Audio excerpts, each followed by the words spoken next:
Scenes may not be suitable for very young audiences. Parental guidance is recommended. Ang programang ito ay naglalabas ng sensitibong eksena at impormasyon. Striktong patnubay at gabay ng magulang ang kailangan.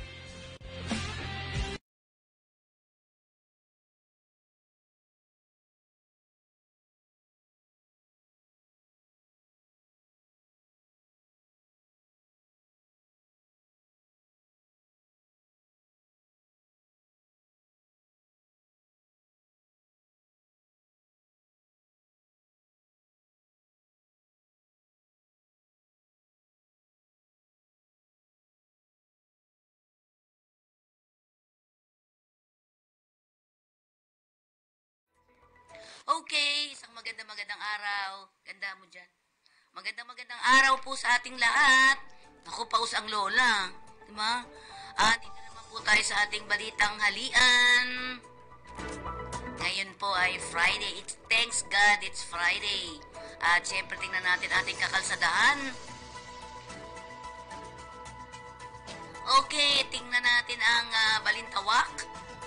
Ayan, passable naman ang south and northbound. At Mapulang Lupa, passable.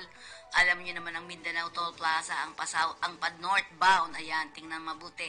Medyo, doon lang naman sa pagbabayad dyan. Ang Mekawayan, passable pareho. Pero ang service road, kung makita natin dito, medyo yung pa southbound ay medyo traffic. Traffic ba yan? O naka RB? Naka-park ba yung mga yan? Ha? Pero hindi, may umaandar naman na Parang naka-park ba? Pero hindi, ang haba di ba? Yan. Ang Bukawi Toll Plaza, San Fernando, ayan po, medyo maganda naman. Although may kawayan yung papasok pa southbound, hindi ko alam kung kung naka-park ba to. Pero mahaba no? Titingnan natin, susubaybayan natin yan, ano ba nangyayari dyan. Okay. Kamusta na mga kabayan? Dito naman po tayo sa ating kakampi online para sa ating balitang halian. It's Friday. Kamusta na po? Happy lang nga. Happy tayo. Ay, umaandar nga, hindi siya parking. Medyo may andar konti-konti, Okay. Sa ating mga balita, sa ulo ng mga balita, BP Sara, First Lady Liza Maza. Ay, Liza Maza, sorry, di pala. First Lady Liza Marcos, walang kinalaman sa pagbibitiw ko bilang DepEd Chief. 3 araw na gun ban ipatutupad sa SONA. Ang Gara formal nang umupo bilang DepEd Secretary. Presyo ng itlog tataas pa. Ano ba yan? Bigyan mo nga ako. 6-day-old baby binenta online, Kamadrona, Timbo. 3 hackers ng government website huli ng NBI. Quezon City LGU mamamahagi ng learning kit ngayong pasukan. 2 pulis Maynila nanuntok ng traffic enforcer. Yan po ang kabuuan ng ating mga balita. Magpaalala ka muna, RP, sa ating ulat panahon. Ano bang meron tayo ngayong buong weekend na to? Tingnan nga natin.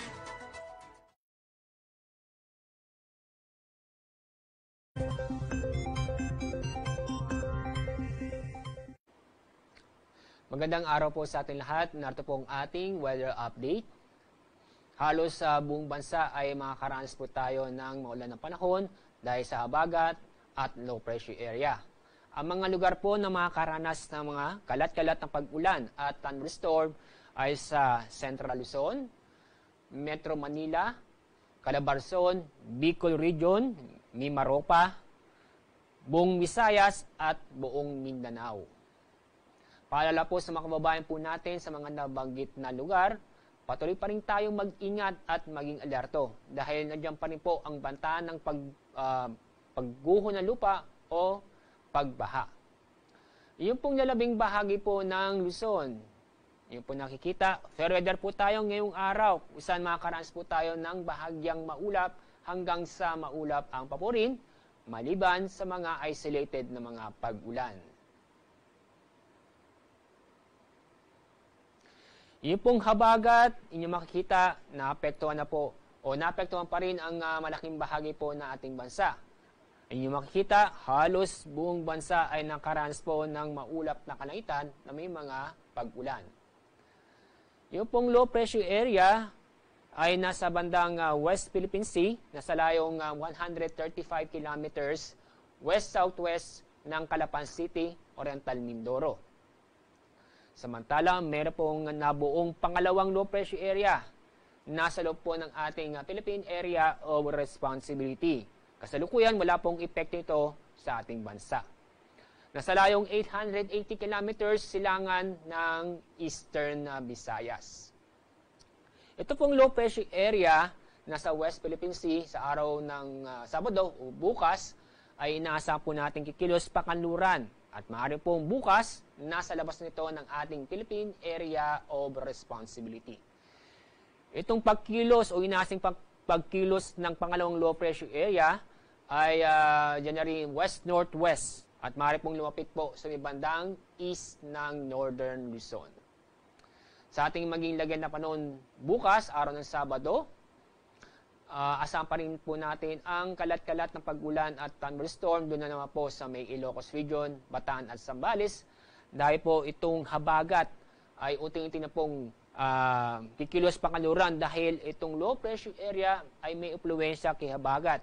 Kaya bukas, itong habagat ay maapektuhan na lamang po ang kalurang bahagi ng Northern Luzon at ng Central Luzon. Sa linggo naman ay patuloy na itong lalayo itong habagat sa ating bansa, kaya ang buong bansa ay makakaranas po ng fair weather, kung saan ay bahagyang maulap hanggang sa maulap ang kalangitan, maliban lang po sa mga isolated na mga pag-ulan. At yun naman po ang pangalawang low pressure area na buo po sa ating PER. Bukas, Sabado at Linggo, inaasahan po natin wala pang epekto sa ating bansa. Paalala, patuloy pa rin tayo maging updates sa ating pinapalabas na public weather forecast, weather advisory, lalo po itong binabantay nating dalawang low pressure area at kasama rin po itong epekto ng southwest monsoon o habagat. Ang araw pong sisikat sa ganap pong 5:36 ng umaga, ang araw lulubog sa ganap na 6:29 ng hapon. Yan po ang ating weather update mula sa Pag-asa. Ako po si Alzar D. Aurelio.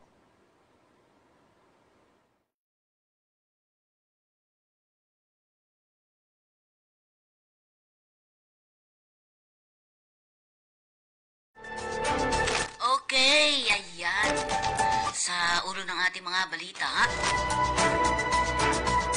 nilinaw kahapon ni Vice President Sara Duterte na walang kinalaman si First Lady Liza Araneta Marcos sa kanyang pagbibitiw bilang kalihim ng Department of Education o DepEd. Sa isang ambos interview matapos ang turnover ceremony ng liderato ng DepEd, kahapon sa kanilang headquarters, sinabi rin ni Duterte sa media na wala rin naman siyang plano na tumanggap. Wala rin plano siyang tumanggap ng iba pang posisyon sa gabinete ni Pangulong Ferdinand Marcos Jr. No ang naging tugon ni Duterte nang matanong kung may kinalaman ang unang ginang sa kanyang pagbibitaw. Wala rin namang kinalaman si First Lady sa trabaho namin ni Presidente Marcos, anya pa. Binigyan din niya na nagbitaw siya sa DepEd dahil sa mga personal na kadahilanan. Dagdag pa niya, hindi ako magsiserve in another cabinet post sa Marcos administration. Sa ngayon, ay nais din niyang mag-focus na lamang muna sa kanyang trabaho bilang vice-presidente. Una naman yan, tiniyak ni Duterte na maayos ang relasyon nila ni Pangulong Marcos. Samantala, 3 araw iiral ang gun ban sa Metro Manila. Kaugnay ng gaganaping State of the Nation address ni Pangulong Ferdinand Marcos Jr. sa Lunes, Hulyo 22. Ayon kay PNP Civil Security Group spokesperson, Police Lieutenant Colonel Yudisan Gultiano, suspendido ang permit to carry firearms outside the residence. Simula ngayon alas 12 ng madaling araw ng Sabado, July 20 po yun, at tatagal hanggang alas 12 ng hating gabi ng July 22. Ang gun ban ay bahagi ng precautionary measures para matiyak ang seguridad sa zona. Una namang sinabi ng Philippine National Police na magpapakalat sila ng 22,000 pulis sa zona. Tiniyak din ng PNP ang pagpapairal ng maximum tolerance sa mga isasagawang kilos protesta sa araw ng zona. Paglilinaw ni Gultiano na epektibo lamang ang naturang gun ban sa National Capital Region, taliwas sa mga naunang anunsyo na nationwide ang pagpapatupad nito. Dagdag pa ng opisyal, tanging ang mga naka-duty na uniform personnel ang papayagang magdala ng baril sa mga nabanggit na araw. Punta natin ang DepEd. Formal nang umupo kahapon si Senator Sani Angara bilang kalihim ng Department of Education. Ito ay matapos na opisyal ng ipasa ni Vice President at outgoing DepEd Secretary kay Angara ang posisyon sa isang simpleng turnover ceremony sa DepEd Main Office sa Pasig City kahapon. Sa naturang aktibidad, inabot ni Duterte kay Angara ang seal at watawat na simbolo ng pagpasa ng liderato at pangangasiwa sa ahensya.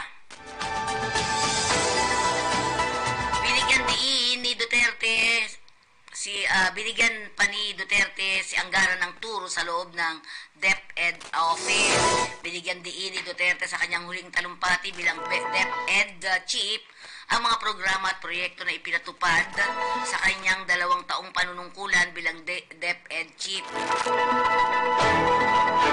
Kabilang sa mga programa ay ang proyektong binanggit ay ang agenda na matatag sa 10 matatag curriculum, pagre-repaso sa curriculum ng senior high school, paglulunsad ng National Learning Recovery Plan, at pagbabalik ng face-to-face class sa humigit kumulang 27 milyong mag-aaral.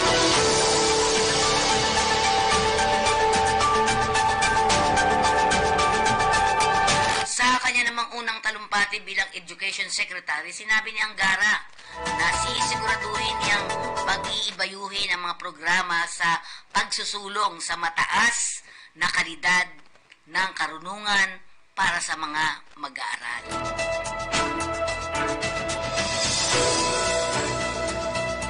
Napakalaking karangalan po ang ipinagkaloob sa atin ni Pangulong Bongbong Marcos upang maglingkod bilang kalihim sa kagawaran ng edukasyon. Sabi ni Angara na formal na ring nagbitiw kahapon bilang senador. Matatanda ang Hunyo 19 nang magbitiw sa pwesto si Duterte na epektibo ngayong Hulyo 19. So ngayon yun Hulyo 2 naman nang itinalaga ni Pangulong Bongbong Marcos si Angara bilang bagong DepEd Secretary. Uy, presyo ng itlog. Tataas pa sa kasalukuyang presyo nito ang halaga ng bawat piraso ng itlog sa mga pamilihan. Ito ang tinataya ni Agriculture Assistant Secretary at Spokesman Arnel de Mesa. Dulot ng nalalapit na pagbubukas ng pasok sa mga paaralan ngayong Hulyo 29. Anya, tuwing panahon ng pasukan ay malakas ang demand sa itlog gaya ng panahon ng bare months na malakas ang demand sa naturang produkto. Batay sa DA Bantay Presyo, naglalaro sa 5.50 hanggang 9 pesos ang halaga ng medium size na itlog.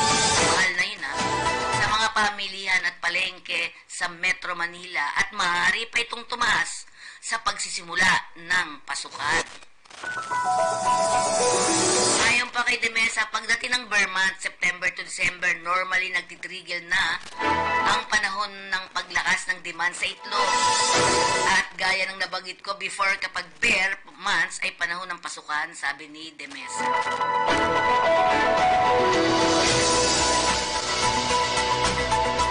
Kinigandiin naman ni Francis Yuhehara, Pangulo ng Philippine Egg Board Association, na nagsimula ng tumaas ang presyo ng itlog sa ibang lugar sa bansa.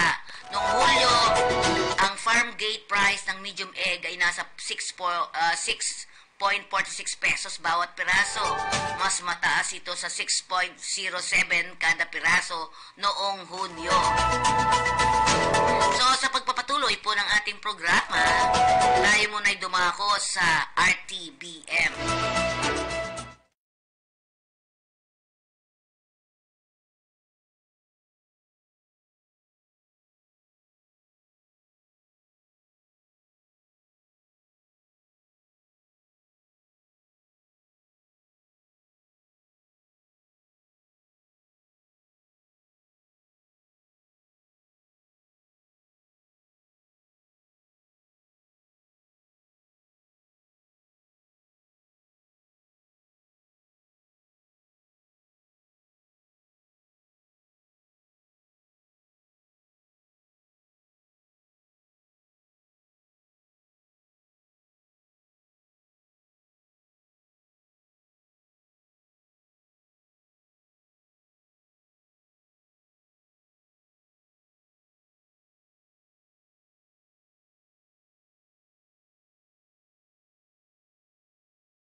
Ating mga balita. Arestado ang isang babae na nagpakilalang komadrona. Makaraang magbenta ng isang 6 na araw na gulang na sanggol sa halagang 25,000. Sa pamamagitan ng Facebook, ikinasang entrapment operation ng National Bureau of Investigation. Human Trafficking Division, yung NBI at STRAT sa Muntinlupa City. Iniharap kahapon ni NBI Director Jaime Santiago sa NBI headquarters sa Quezon City ang nadakip na suspect na si Maria Cristina Paule E. Alontabe. Ayon sa Department of Justice, ang operasyon ay isinagawa ng NBI-H STRAD sa pakikipag-ugnayan sa Department of Social Welfare and Development, DOJ Interagency Council Against Trafficking at Cyber TIP Monitoring Center noong Hulyo ika-16 ng taong kasalukuyan. ng umaga ng Muntinlupa City. Matapos makumpirma ang impormasyon, sinabi ni Santiago na agad na makipagtulungan ang Extrad sa DSWD, DOJ, IAC at NBI Cybertip at NGO partner na Exodus Road Philippines para sa pagsasagawa ng entrapment at rescue operation. Nagsagawa ang NBI na Extrad ng isang open source intelligence gathering at verification hinggil sa naturang illegal na aktibidad. Isang undercover agent ng NBI ang nagpanggap na interesadong bumili ng sanggol. Nagpakilala ang suspect na midwife at malaunan ay nagkasundo silang magkita sa isang lugar sa Muntinlupa City, kung saan ipinakita nito ang sanggol. Matapos namang kumpirmahin ng suspect ang kanyang intensyon na ipagbili ang sanggol, ay kaagad niyang inaresto ng NBI agent at sinagip ang bagong silang na sanggol na nasa pangangalaga ngayon ng DSWD. Ayon sa arestong kumadrona, hindi pa nakarehistro ang baby at wala ring birth certificate, pero ipoproseso umano ito matapos ang transaksyon. Pinabulaanan naman din ng suspect na nagbebenta siya ng sanggol at tangi ang 6-day-old baby lang ang ibinenta nito upang ma-recover umano niya ang ginastos nito sa pagtulong sa ina ng sanggol sa panganganak. Sinabi rin ng suspect sa NBI na inabandona ng ina ang kanyang bagong silang na sanggol. Pinaghahanap naman ng NBI ang ina na nasagip na sanggol na maring umanong makakasuhan ng child abuse o abandonment and neglect sa sarili nitong anak. Sinampahan na rin naman ng kaso ang kumadrona sa paglabag sa Section 4G ng Republic Act number 9208 as amended by RA 10364 at RA 1162, o mas kilala sa tawag na Expanded Anti-Trafficking in Person and Child Trafficking sa ilalim ng 7610, the Special Protection of Children Against Abuse, Exploitation, and Discrimination Act in relation to RA 10175 o ang tinatawag na Cybercrime Prevention Act. Samantala naman, naaresto ng mga elemento ng National Bureau of Investigation. Nakakatuwa no, ang ano talaga no, active ngayon ng NBI no. Ang tatlo man nitong hacker ng government website, inaharap ni NBI Director Jaime Santiago ang tatlong suspect, kabilang ang new by hacker na sinasabing may hawak ng file ng code protected at naglalaman ng sensitibong impormasyon mula sa database ng Philippine Navy. Sinabi ni Santiago na ang data ay naipadala sa kanya ng isang Hanjinja na mayroon ding access code para sa mga naturang data. Sa ilalim naman ng supervision ng NBI Cybercrime Division, ang confidential informant IC Hanjinja ay nakipag-ugnayan sa telepono at nakipagkasundo na magtulungan para sa isang proyektong tinatawag na e-commerce website. Kinonparma ni Hajinja na hawak niya ang passcode para ma-access ang Philippine Navy file at mabigyan at maibibigay sa kanyang meeting ang naitakda nitong July 16, 2024 sa Cagayan de Oro City. Sa pinag-igting naman na utos ni Santiago, nagsagawa ang NBI CCD sa koordinasyon ng NBI membro at Philippine Navy ng entrapment operation na nagresulta sa pagkakaaresto kay Hajinja. Makarang ibigay ang access sa nakahack na file na kumpirmadong isang confidential document. Samantala, ang ibang file sa flash drive ng suspect ay naglalaman ng iba't ibang mga dokumento. Ang litrato na kuha mula sa database ng Philippine Navy.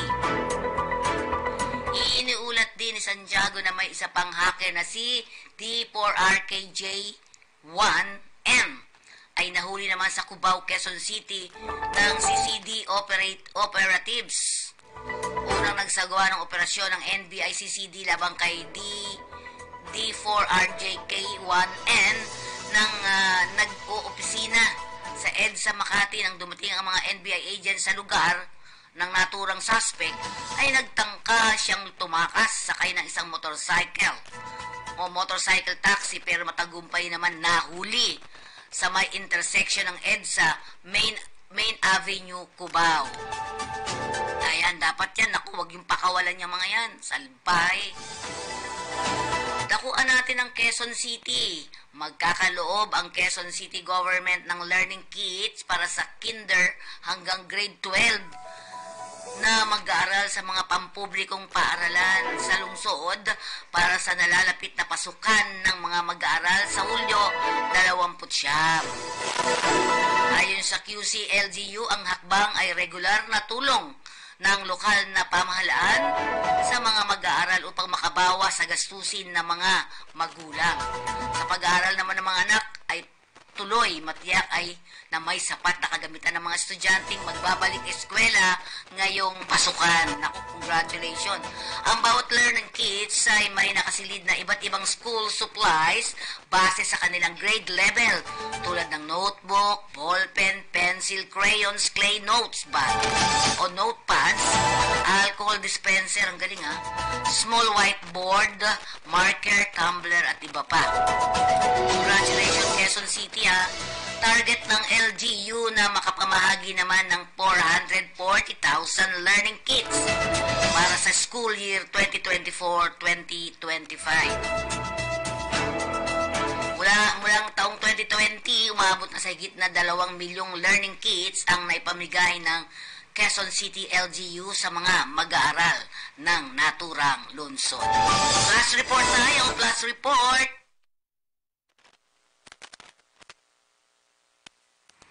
Okay.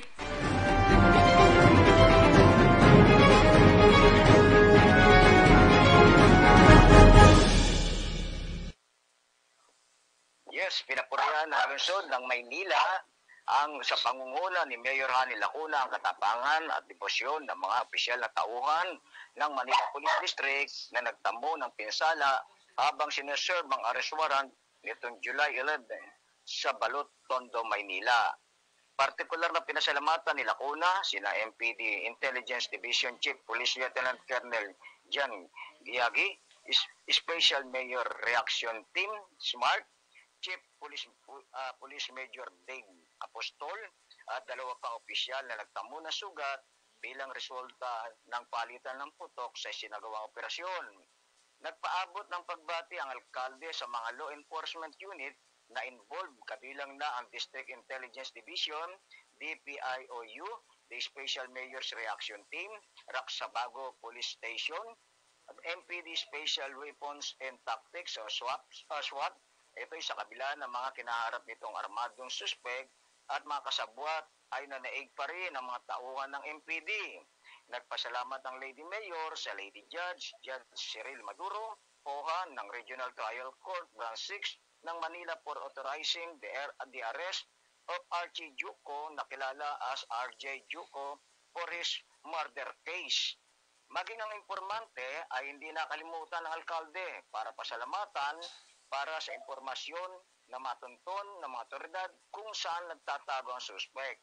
Inatasan din ni Lacuna ang mga kinaukulang departamento na maglaan ng tulong sa mga nasugatang kapulisan at sa mga pamilya ng mga ito. Nagbigay din ng direktiba si Lacuna sa MPD at sa mga opisyal ng Barangay 145 ng Balot, Tondo na magsagawa ng pag-iingat sa komunidad nang walang puwang ang mga kriminal sa barangay.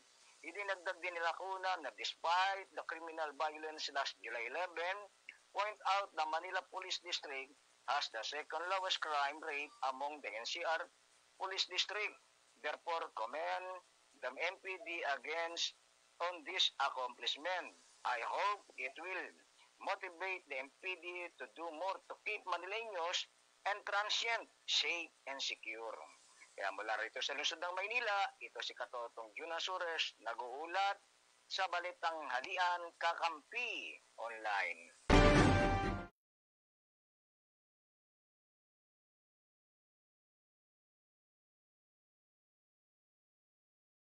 Okay, balik tayo. Dalawang pulis sa Maynila ang inireklamo ng pananakit at panununtok ng baril sa traffic enforcer ng Valenzuela City Government nang sitahin. Sitahin nito dahil sa kawalan ng suot na helmet nitong linggo ng madaling araw, Barangay Mabolo, Valenzuela City. Sa kanyang pagharap sa press conference kahapon, kasama si Mayor West Gatchalian, mangyak-ngyak na ikinuwento ni Ronaldo David, 42 years old, traffic enforcer ng Traffic Management Office Valenzuela, ang kanyang sinapit sa kamay nina Staff Sergeant Ernesto Camacho at Staff Sergeant Masong Kabudoy, kapwa nakatalaga sa Delpan Police Station 12 ng Manila Police District. Ayon kay David, alas 4:30 ng madaling araw ng Hulyo, ika-14, linggo, habang papasok siya sa trabaho nang mapansin at mapagtinginan o mapatingin sa dalawang sakay na motorsiklo na walang helmet at nakatsinelas. Agad naman siyang nilapitan ng mga pulis. Nano'y kapwa lango sa alak at sinabihan ng anong tinitingin mo. Upang makaiwas sa gulo, minabuti ni David na umalis, subalit ginitgit at sinundan pa ito ng mga hanggang sa tuluyang makakomprontahan sila sa MH Del Pilar, Barangay Mabolo. Hindi inakala ni David na mga pulis ang kanyang nakabangga. Tinutukan ng baril sa sikmura at pinagbantaan at itinumba pa ng pulis ang motorsiklo ni David sa nakuhanan din ng CCTV ng barangay habang nakatutok ang baril. Sinabihan pa niya si Kabudoy, "Gusto mong patayin kita dito?" Sa puntong iyon, inakala ni David na katapusan na niya. Kaya't nagsabi na 5 po ang anak ko. Bagyang humupa ang gulo ng mamagitan si Police Corporal Dale Vargas de la Peña na kasama ng mga pulis na sina Camacho at Kabudoy sa umano'y staycation. Sa tulong ng Valenzuela Police at ni de la Peña, natukoy sina Camacho at Kabudoy. Yan po ang ating mga ulat ngayong araw na ito ng Friday. Thanks God, it's Friday.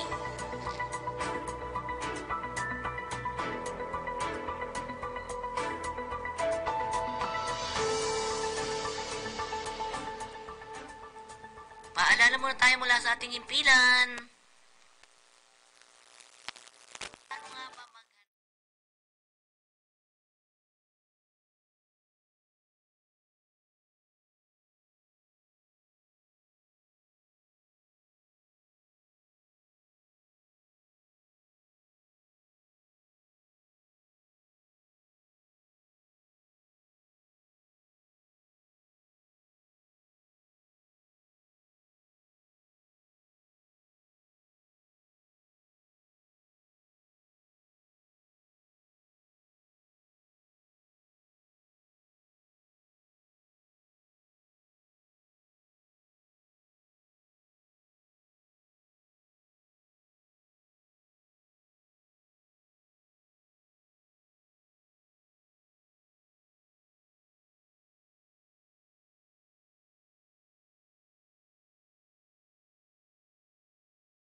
Mag-job muna tayo. Trabaho patrol muna po tayo. Okay. Ang iQuest International Manpower Services ay nangangailangan ng mga special recruitment activity nila. Ito po, July 19. This is today and tomorrow. 9 a.m. to 5 p.m. Ang venue po nila, puntahan nyo po ha. Session Hall, 2nd floor, Botolan Municipal Hall, Zambales. They need 600 factory workers sa Taiwan. Apply na po tayo. Tandaan natin po mabuti ha. Ang iQuest po ay hindi naniningil ng kahit ano. Yan. Basta't kayo ay pasok na pasok dun sa mga requirements nila. Go po tayo. Magaling po yung iQuest. Next natin. Okay. No placement fee, no processing fee. Ang qualification, education nila. Sa education, college graduate of engineering, courses related to electronics and technology, electrical, mechanical, computer science, and information-related field is an advantage. 2 years, 2 years vocational graduate or college level, at least 2 taon po yun, ay preferably tamang-tama yun. Di ba?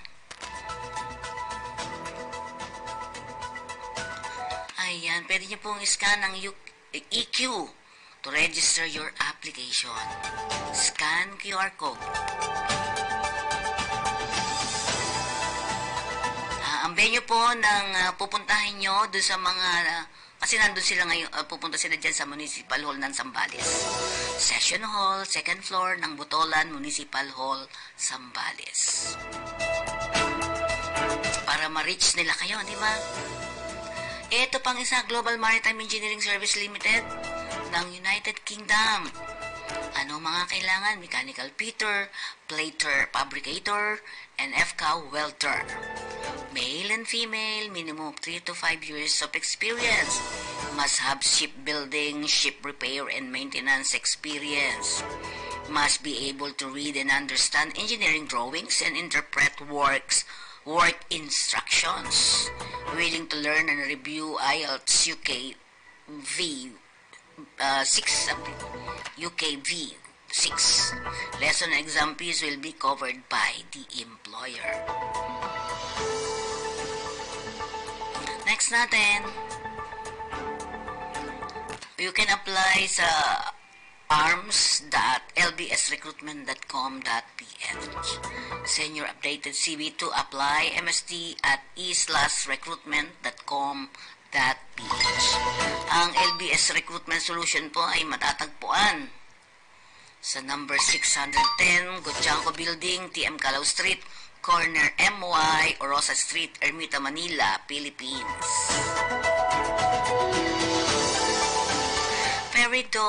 Peridot International Resources Incorporated ay nangangailangan ng sa Slovenia po ito Slovenia.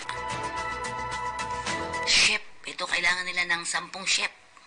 Qualification, male, college graduate in culinary or vocational graduate in any related course. Must have at least 2 to 3 years experience in catering services. Minimum height of 160 cm. Wala na tayo doon, di tayo pwede dun, be. Good in English communication skills. For other position, just drop box is provided for you. Application. Meron po sila mga drop box doon. Otherwise, please send your updated resume to peridot4slovenia@gmail.com with email subject yung position nyo, ano gusto nyo ina-applyan. Ang opisina po nila ay nasa Unit A and B, 1845 Dian Street, Corner Boyle Street, Palanan, Makati City. Samantala, ang CF Sharp Crew Management Incorporated, they are hiring and join daw sa team nila executive sauce chef, chef tournant, chef garden manager, pastry cook, cook teppanyaki, at kailangan nila ng mga cook, preferably with shipboard experience for at least 2 contracts. You can contact si F Sharp Recruitment. Tingnan po ninyo mabuti.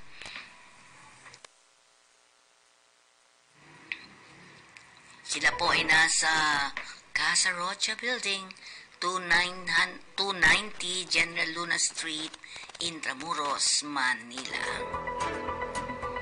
So, your CV and resume, pwedeng scan niyo po yung QR code na yan para kayo makapasok, para makapag-apply.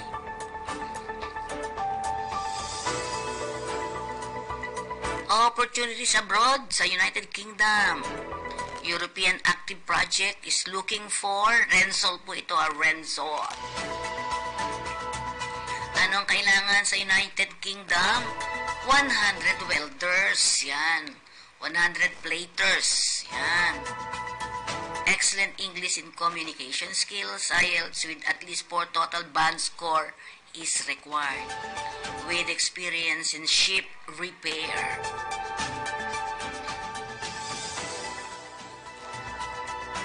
Contract po ay 12 months or 1 year. Ang salary nila ay 26,832 GBP per annum. For interested applicant, you can send a diploma, resume, certificate of employment, and passport to this email. Kunin niyo po yung mga email. seiji@rensol.com, almera@rensol.com, kaizi@rensol.com, justin@rensol.com. Basta tatandaan lang po ninyo, wala pong bibigay, walang salary deduction, wala rin processing fees, wala rin placement fees. Apply na kayo, ang ganda niyan.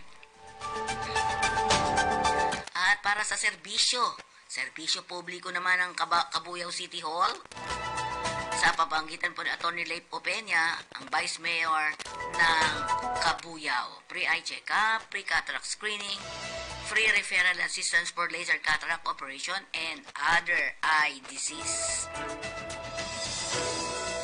Ang project po ay Hope Insight Eye Care Program. Ayan, kahit wala pong budget yan ha, walang budget na ibinigay sa kanya ang mayor dyan. Sige pa rin, tuloy pa rin. Okay, ayun, umandar na. Yung andar na yung makakala natin kanina nakaparking, no? So, yan po ang ating mga balita at tanghalian dito sa ating Kakampi Online. Maraming pong salamat sa inyong lahat. Thank you very much.